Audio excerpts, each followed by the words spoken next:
你去哪儿啊？您去哪儿？跟你的地方一致。我也是。那你按楼层啊？你怎么不按啊？女士优先嘛。根本就不知道黄觉住在哪层，对不对？我可以去找保安，让他调监控。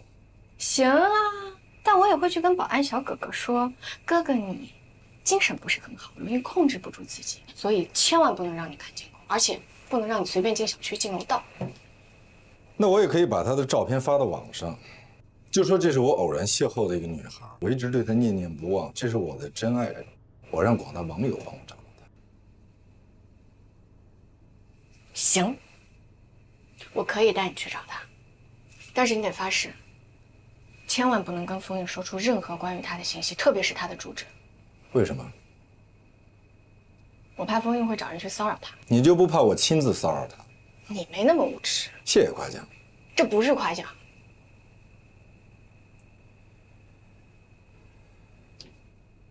我们到底要在这儿站多久？你还得答应我一件事儿，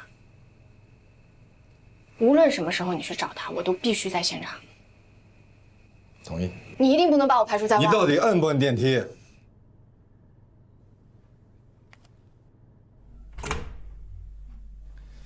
你好，我是罗宾，全景律所的律师，代系我的助理。有些事情，我们想找你谈一谈。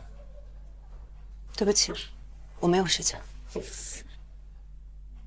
我知道你做了什么，我们谈谈对你有好处。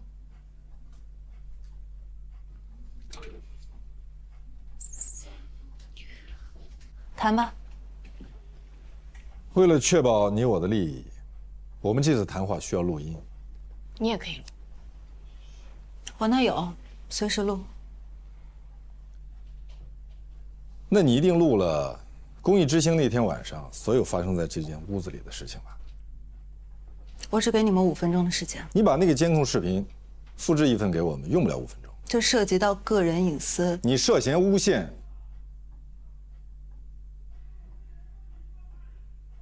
那你为什么不去告我呢？因为我认识12岁的你，那时候你还不叫这个名字。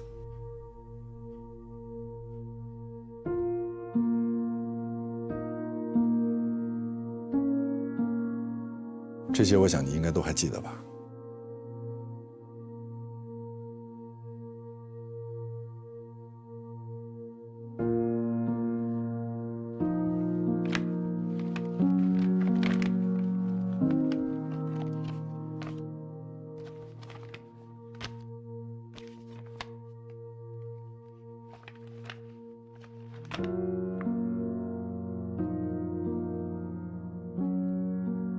非常公平的讲，冯毅当时已经替你们争取到了最好的和解条件。对，你们当初就是这么说服我妈妈的，所以她签了这个协议，拿了钱。没过多久，大家都知道我们拿了钱，我们再也得不到任何的同情，包括伤害我们的那家人，没有跟我说过一句对不起，也没有过半点的歉意。你们管这个叫最好的和解条件是吗？但这个事情你真的不能怪律师。那怪谁？我们原本是受害者，就因为我们同意和解，我们拿了钱，大家就可以造谣，说我们是故意讹钱。我爸爸当时已经病重了，我妈原本不想把这件事情告诉他，但是后来我爸知道了这件事情，他跟我妈大吵一架。他问我妈妈，明明是你的女儿被别人给打了，你这个当妈的为什么会同意人家花钱了事呢？我爸连妻带病，没过多久就去世了。人活一张脸，我爸觉得他没脸可活。你真的不能把这笔账算在律师的头上。为什么不能啊？他们是律师，你出于对他们的信任和尊重，你签了字，为什么不能呢？后来我们尽量弥补了。你们的补偿就是建议我换一个名字，建议我们搬家，我们把房子卖了，但我还是被人认出来了。对，你改成了叫黄觉。当时是封印，让我陪你妈妈到派出所一起协助的。但后来你去留学，你需要一笔很大的保证金。那是我母亲找人借的。不，是封印让我打给他的。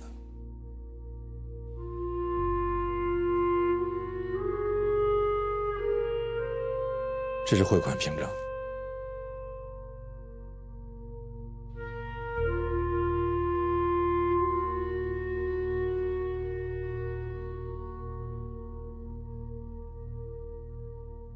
如果你不相信的话，你可以去问你母亲。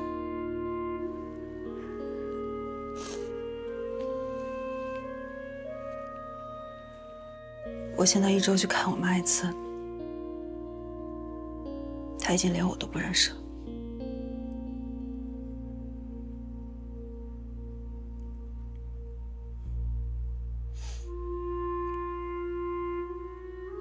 对不起。那我现在想请问，你知道了这一切，你可以还封印的清白吗？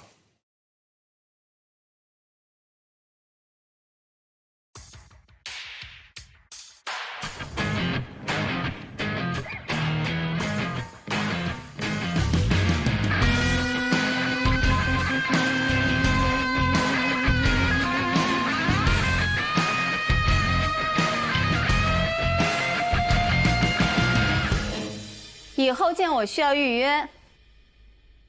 我刚从黄觉那儿回来。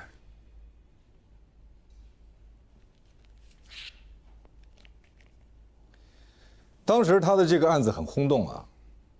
这个案子是封印带你做的，你那个时候是他的跟班儿。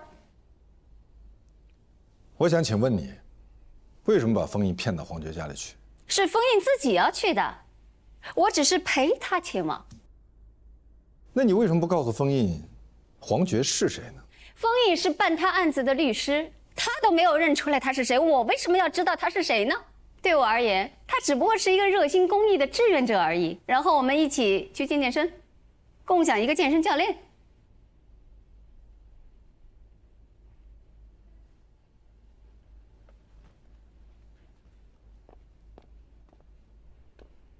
我母亲大部分时间都是糊涂的，但我知道她对当年的和解协议一直耿耿于怀，觉得自己上了一个律师的当。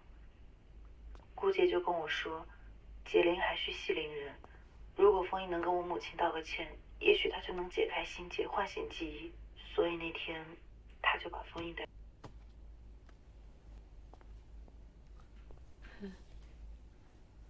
我可以理解为，你们收买了那姑娘，或者威胁了她。不可能，我和罗宾老师是一起去的，我们全程都录了音，绝对不存在任何的收买还有威胁。那我也可以解释为，你们在录音之前就已经完成了收买和威胁。我们没有，空口无凭。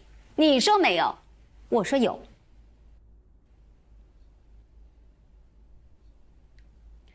事实上，那天晚上，封印和黄觉到底在那个屋子里发生了什么，我们谁都不知道。好，我们大家来重新投一次票，2个选项。选项 A 就是你们说的这个版本，封印那天在那个姑娘家喝断片了，一个人安安静静的睡过去了，什么事情都没有发生。选项 B， 你们收买了姑娘，按照你们所需要的版本重新编了一个这样的故事，然后栽赃嫁祸给我。如果重新投一次票，你们猜大家会选 A 还是 B？ 我想提醒你，黄觉家的客厅有监控，卧室和洗手间没有，所以你还是无法证明到底发生了什么。那你知道这个是什么吗？这是你行车记录仪里的储存卡。你和黄觉在车里的所有对话都被记录在里面，包括当时封印昏睡过去之后，黄觉给你打电话，你当时就在车里。你跟黄觉说不用担心，也不用送他去医院，因为封印喝的断片酒是你给他喝的。你还让黄觉好好想一想，到底要让封印付出什么代价，才能告慰他父亲的在天之灵，以及他和他母亲所承受的全部不幸。如果再投一次票，我倒是可以在投票现场播放一下，你觉得大家会相信谁？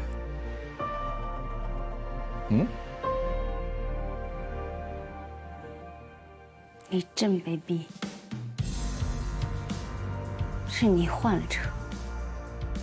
人为了达到正义的目的，尤其是当遭遇的对手比较没底线的时候，不得不做这么一两件看起来不太高尚的事情。这是你在做实习生的时候我教给你。没错，所以谢谢，我一直铭记在心。现在我也给你2个选项：一，因为你的身体原因回家休息；二，你也可以仍然待在这个律所，但是你的这间办公室要换一下。你还真是睚眦必报。我还没说完，不管哪个选项，你都必须要跟大家说清楚，这件事情是你弄错了，没面子。我也可以给你提供一个比较体面的版本，比如说，你就说你接到了一个匿名的投诉电话，然后你就当真了，可是没想到这居然是一个愚人节笑话。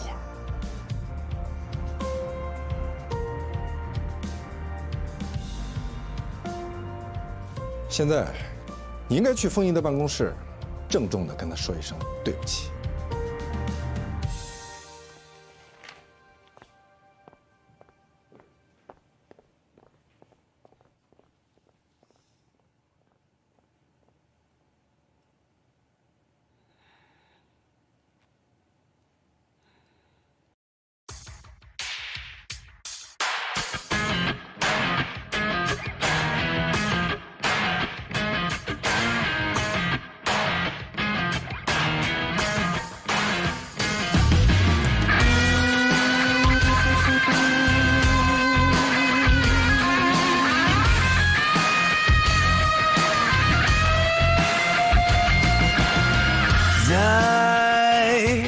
叫做一场没有终点的梦，又能怎样？硝烟从未散场，又怎样？纵然百孔千疮，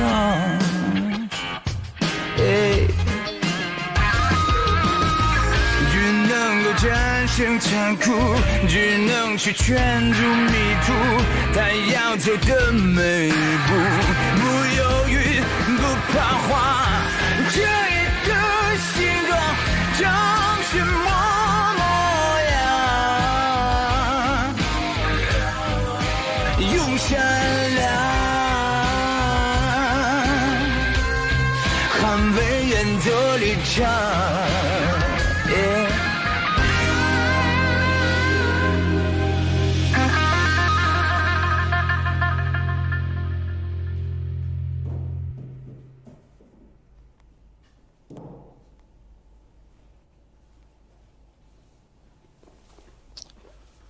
其实你可以不走，搬到楼下储物间，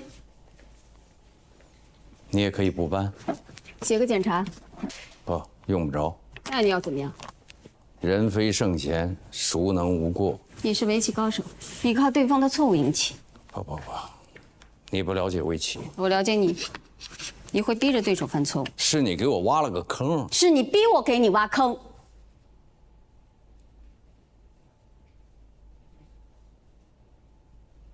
是我跟你共同创建的全景律所，你不善交际，不爱应酬，你不敢自己开律所，是我说服你。我跟你说，我最大的优势就是交际。那个时候，我们接了很多其他律所不敢接的案子。我们最大的困难不是接其他律所不敢接的案子，打其他律师不肯打的官司，我们最大的困难是缺乏案源。没有人愿意相信一个刚刚成立的律所。是，在日常生活当中，打官司是个低频事件，即便你服务的再好，即便是打赢了，也很少有回头客。谁愿意3天2头打官司呢？所以，是我去应酬，我去交际，是我去争取企业客户，争取做他们的长期法律顾问。最早的那批客户都是我争取来的。所以啊，在律所的墙上，我说的是过去的墙上，你的名字和我的名字排在第1排，第1排只有你和我。后来你开始排挤我。我没有。你有，你在律所有威望，有地位，人人都会巴结你。我呢？罗宾把我的客户抢走了，你说什么了没有？罗宾没有抢你的案子，是你的客户不满意你。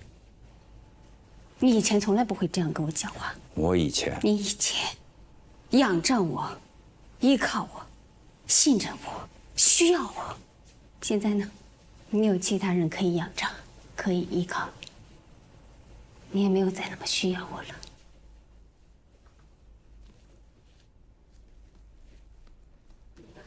我很后悔，我把我最美好的青春，我最好的时光全部贡献给了全景。现在全景人丁兴旺，兵强马壮，我也没有什么再可以给他的了。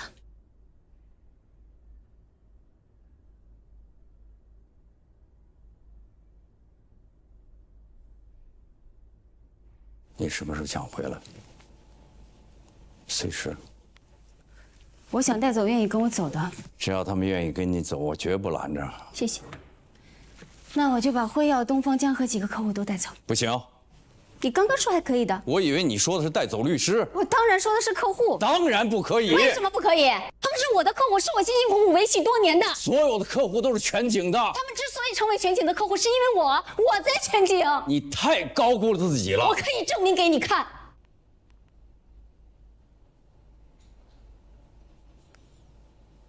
我还是那句话，你什么时候想回来，我依然欢迎。罗老师，有件事情我一直不大明白啊。16G 的行车记录仪最多也就记录100个小时，就算是64G 的，也就最多是400个小时。所以呢，您说顾杰老师的行车记录仪记录了他和黄觉所有的对话，是不可能的。那您当时，我赌他不知道，那他万一知道呢？不存在这个万一，为什么？因为他是顾杰。你的意思是他蠢？不，我是说他没那么坏。什么意思？不够坏的人做了坏事儿会心虚，因为他知道自己做了坏事儿，所以只要你跟他说行车记录仪记录了他在车里的一举一动、一言一行，他的脑子马上就会去扫描自己在车里说过的每一句错话，根本没有内存来反映正常的行车记录仪到底能记录多长时间的内容。对哦，是啊是啊。你那个外甥女告舅舅的案子进行的怎么样了？我找过王立川好几次，他都不搭理我。不搭理你不是你见不到对方的理由。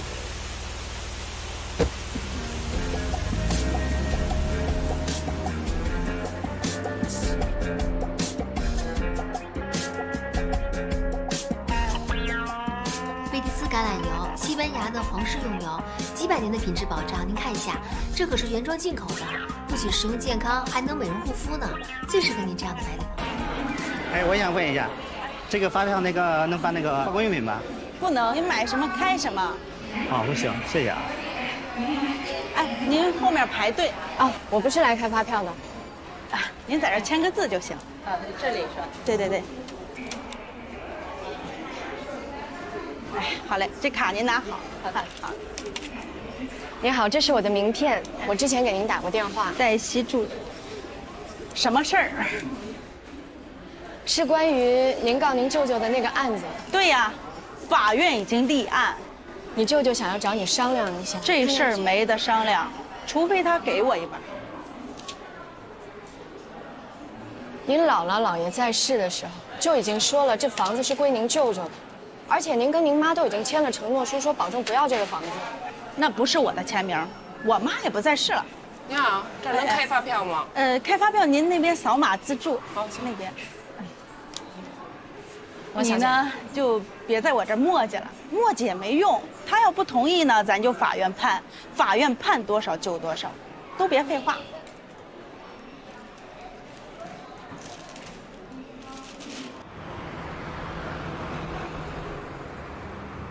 妈，喝水吗？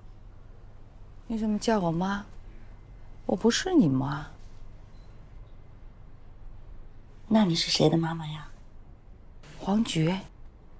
我就是黄觉啊。你是黄觉？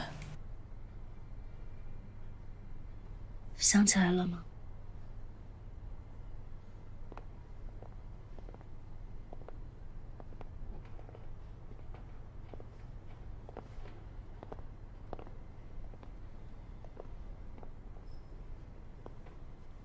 妈，您还记得他们吗？记得。他们是律师。你们来干什么？大姐啊，我们今天来是向您道歉的。我们当年考虑的的确不周全。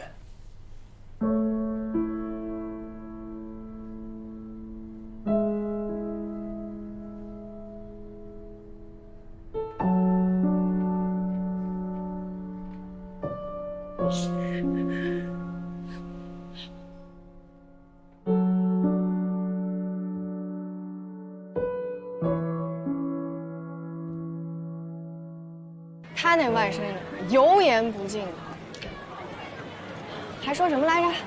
啊，说什么那承诺书根本就不是他写的，签字儿都不是他签的，还非说自己的户口在那儿，要分走一半。这什么呀？这是王立春在南菜园拆迁时作为托底安置对象的材料。那他就不符合老房子共住人的条件了。没错。哇塞！哎，你哪儿找到的呀你？我厉害呗。你太厉害了！我请你吃饭，你点吧。哎，别，你帮我，应该我请你才对。于叔是我爷爷的老朋友啊，想吃什么随便点啊，自己画。那我点啦，那我可随便点啦。我以前对您有误解。我那个时候也是年轻气盛，急于求成，所以后来啊，就一直积极热心公益事业，尽量不做一个无情的旁人。尽管有的时候义不容情。顾杰他是受了我的影响，我老在他面前说您的坏话，尤其我到医院来看我妈，我特别难受，所以我情绪化的时候，我就跟他说，我想报复，但其实我就是想发泄一下。哎，我懂。其实我和顾杰也是多年的交情。哦，对了，当初您借我们那个钱，我们到时候怎么还给您？那钱不用还了。不行，那个钱一定得还的，这样不可以。这样吧，如果你非要还，那你就找个公益基金，捐给需要的人好了。好，我们走了，再见。谢谢，再见。再见。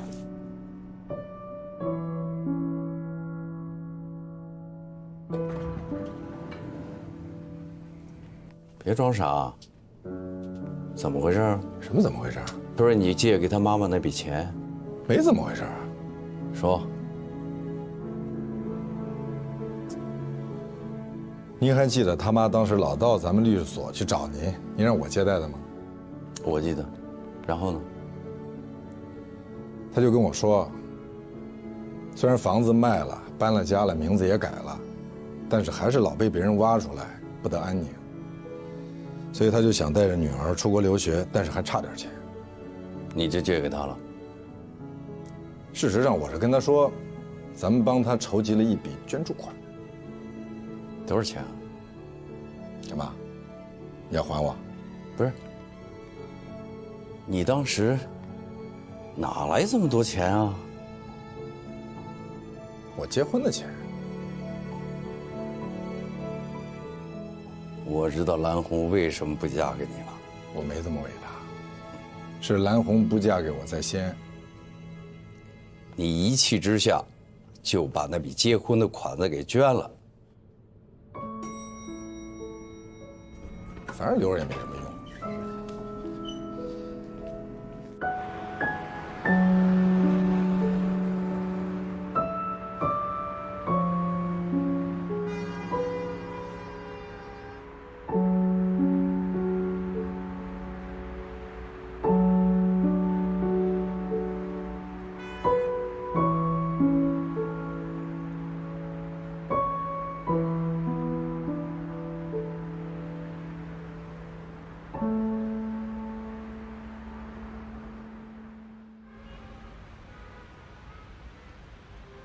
蓝红应该付给我们1650万。老大，温馨提示一下，这是何塞的客户。何塞已经去了律师函了。那对方怎么回复？没回复。没回复。我们的法务没有跟对方的法务联系吗？对方是个家族企业，她老公是董事长，她老公的弟弟是 CEO， 法务总监是蓝红。那何塞打算怎么做？起诉他们。不，我不赞成。律所起诉自己的客户，这是两败俱伤的事儿。不起诉，那就只伤我们这一头。对不起啊，刚才门开着，我就自己走进来了。我正好听见你们在谈论我的客户。对于这种没有诚信的客户，我们就应该起诉他，让所有人都知道他们的丑恶行径。正好听到，好巧啊！你在暗示我偷听你们谈话，不然呢？你正巧经过？我还真不是正巧经过啊，我是来找封主任，我做一些必要的解释。我和罗宾正在谈事儿，你急吗？这不妨碍。我跟您说什么了，罗宾都会很快的知道。你们之间没有秘密。阿伟，别走，坐。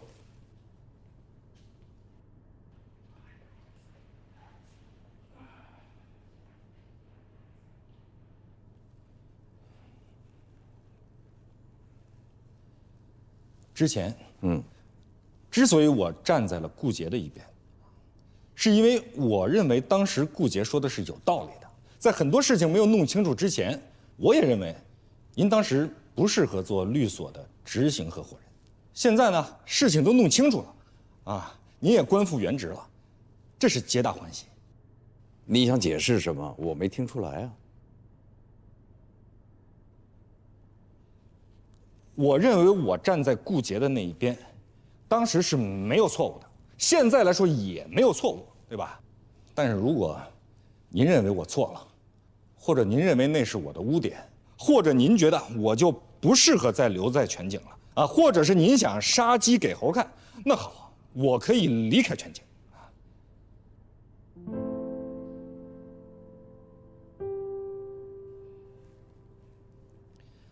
事实上，顾杰也跟我说了，如果是我愿意，我可以跟他一起做创始合伙人，再去开一家新的律所。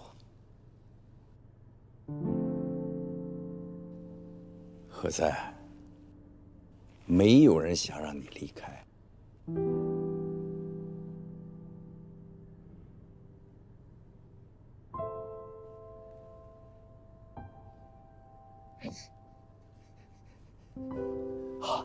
好，那我就继续留在全景，我发光，发热。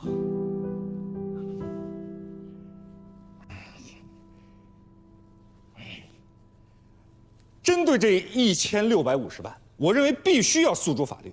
对于这种流氓无赖客户，我们绝不能退让，必须起诉。不能起诉。大公律所起诉客户就是前车之鉴。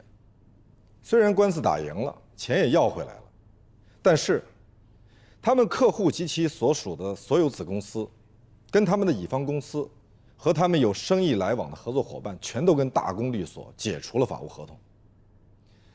和他们失去的相比，他们要回来的那一点点根本不值一提。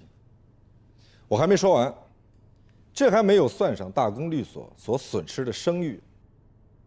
律所起诉客户耍赖，客户指责律所不专业、不敬业。不敬业怎么给他们把官司打赢的？那是因为客户认为他们本来就占理，就应该赢。蓝红可不敢跟我说这话啊！他的这个官司1审、2审都输了，直接告到了高院，是我帮他们打赢的，所以他们才跟我签了长期法律顾问合同。看来你根本就没有听懂我在跟你说什么。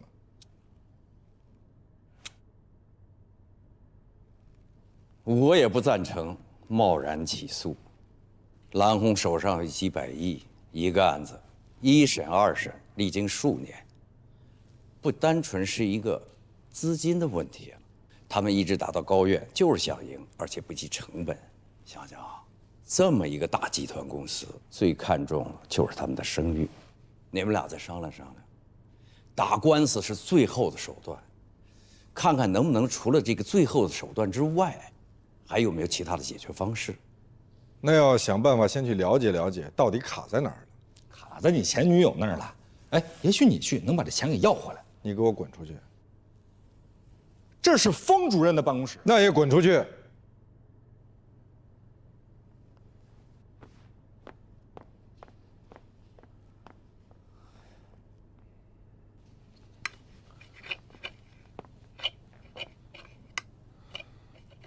刚才赵旭来找过你，什么事儿？他想跟你解释一下，之前不是他想要占你的办公室，是顾杰安排的。那他的意思是，别人非逼着他占我的办公室。我也是这么跟他说的。你怎么了？没事儿。你不想说就算了。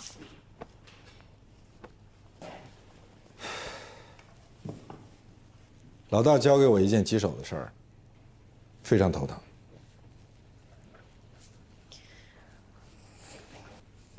蓝红，我就知道这个案子兜兜转转，最后还是会绕到你这儿。你有什么建议吗？我听说她老公病了，病得不轻，真的病了，都住医院了。他们家的买卖是一个家族企业，旗下有好多家公司。她老公占60%的股份，她老公和她前妻有一个儿子，已经成年，占20%的股份。她老公还有一个弟弟，一直负责公司的运营工作，也占20%。那蓝红呢？她不占股，名义上她是公司的法务总监，但是她并没有实权。蓝红生的是一个女儿，我听说她老公家重男轻女，每年春节她老公都要回到她家族过春节，就是和她的弟弟那一家，还有她自己的儿子。蓝红都是带着她女儿到她娘家去吃年夜饭。那要账这事儿，人家老公都进了医院了，在和病魔做斗争，你现在去要账好吗？合适吗？再加上你们俩之前还有那么一段。我敲门了，我听到了。我刚才给你前女友打了一个电话，鉴于她是她老公公司的法务总监，以及她老公是董事长，所以我跟她说我们要当面沟通。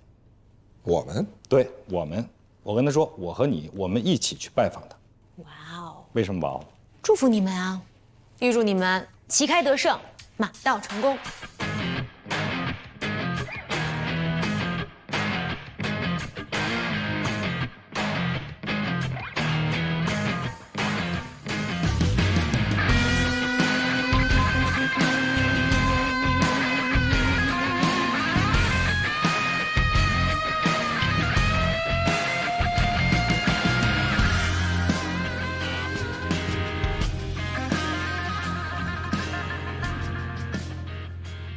罗宾哥，我姐在里面等你呢。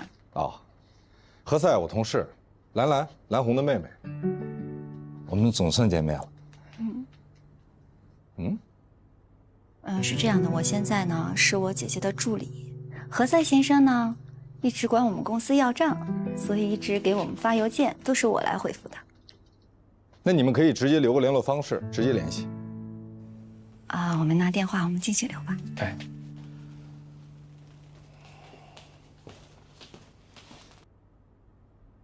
你们是来下最后通牒的吧？我们是来送温暖的，我们是来送温暖的啊。董事长的身体还好吧？这个要问董事长的亲弟弟。兰兰，我说的是实话，他弟弟都不让你去医院呢。那是因为医生说了，脑梗病人容易激动，他生怕他哥见着我跟孩子会太激动了。那现在公司是谁在管理啊？他弟弟。他除了这个弟弟之外，还有没有其他的兄弟姐妹？他父母还在世吗？何塞，你过分了吧？不，我就是提示你一下。你看，如果说你丈夫这边家庭成员还有家庭结构比较复杂的话，那么一定要尽早把遗嘱确定好。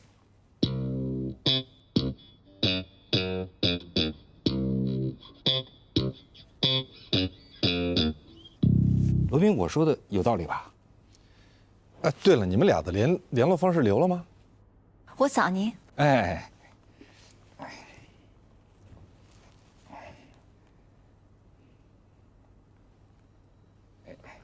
姐，我觉得何塞律师说的对，您是应该把遗嘱的事情提上日程。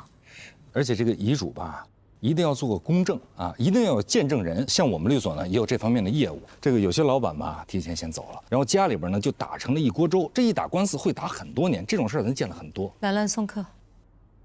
不，我还没说完呢。尤其像你们家这种市值100亿的家族企业，一旦打起，你们不就是来要钱的吗？那还何必绕那么多弯子，假装关心我老公呢？我现在就告诉你，公司所有的事情现在都是他弟弟在管，他亲弟弟。有本事你就找他弟弟要，我把电话给你。你有本事把刚才说的话当面再跟他说一遍。我跟他说立遗嘱的事儿，他一定会感激我的。不好意思，我们先回了。你多保重，也祝你先生早日康复。我没说完呢。你说完了。不是，哎，我真没说完。真说完了。我姐姐最近喜怒无常的。能理解，能理解。那我跟兰兰再说两句。您说。他见了美女就拔不动腿，而且，不，你陷害我。说起来没完没了。您记得微信给我通过。好的，会通过的。好，留步。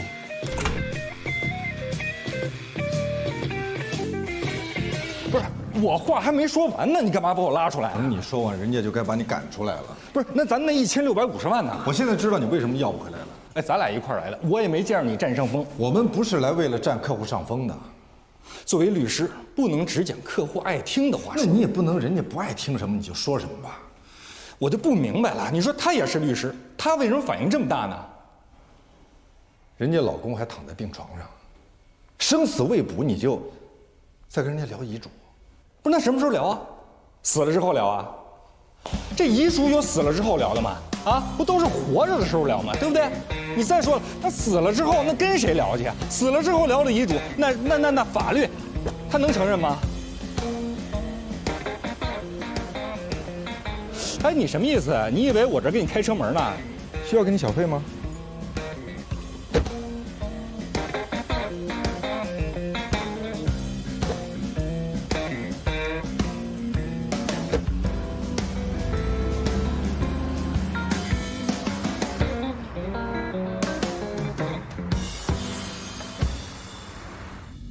你就不觉得奇怪吗？一般情况，这老公生病了，按常理哈，人之常情，那都应该是妻子到医院去照顾老公。可是他们家呢，居然不让兰红到医院去看丈夫，那是人家的家务事儿。我不同意你这说法。这婚姻法和继承法管的都是家务事儿，但那说的是发生纠纷以后。一名好的律师就是要帮助客户在纠纷发生以前避免纠纷。帮助客户的前提是要得到客户的认可。如果客户都不接受你，我不管他接受不接受，我就是要尽到一个律师的责任和义务，尽到必要的提醒义务。结果就是你被赶出门外。赶出门外，那是你看到的假象啊，真相呢？